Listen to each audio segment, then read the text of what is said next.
सुना है नया साल आने वाला है, पर क्या मैं घर जा पाऊंगा? क्या अपने बच्चों के सर पर हाथ फेर कर उनके साथ मुस्कुरा पाऊंगा? ये कुछ सवाल थे उसके दिल में जो सीमा पर खड़ा था।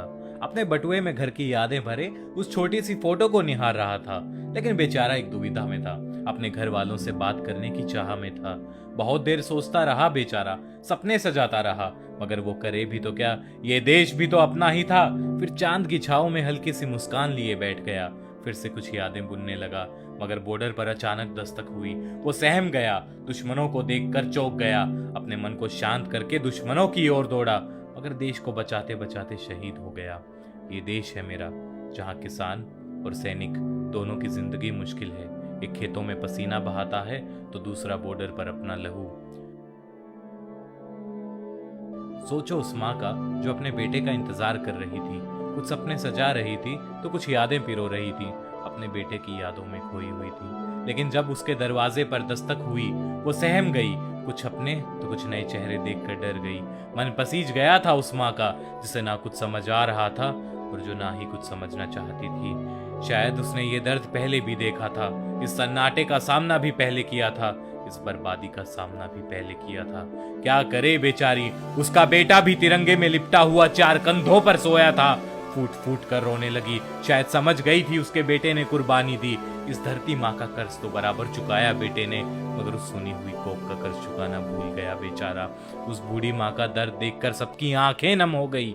इतनी ही देर में अंदर से एक छोटी सी गुड़िया आई, जिसने शायद पहली बार इतने लोगों को इकट्ठे देखा। और अपनी दादी की ये हालत देखकर वो चिल्लाते हुए अपनी माँ को बुलाने को दौड़ी।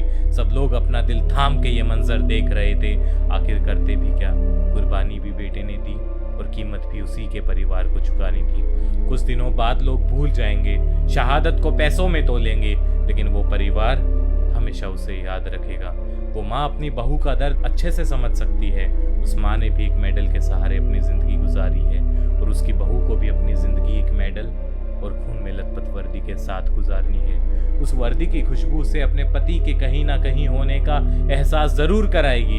यही बात सोच सोच कर बेचारी रोती रहती, और वो बेटी हमेशा अपनी माँ से एक ही बात कहती कि माँ, पापा ने इस देश का ख्याल रखा ना, मैं वैसे ही आपका ख्याल रखूंगी।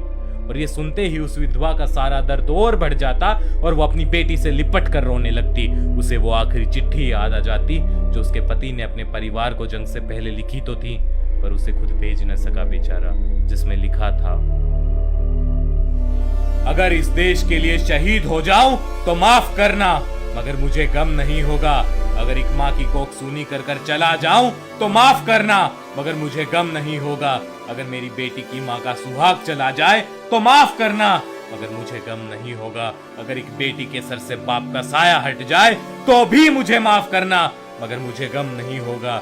मुझे फक्र होगा अपने आप पे, जिसने इस देश के लिए जान दी, तो रोना मत। मुझे फक्र होगा अपने आप पे, जिसने अपने और लाखों परिवारों के लिए अपनी जान दी, तो रोना मत। मेरा देश हमेशा मेरे परिवार के साथ रहेगा। मेरा देश हमेशा खुशहाल रहेगा। मेरा देश हमेशा आबाद रहेगा।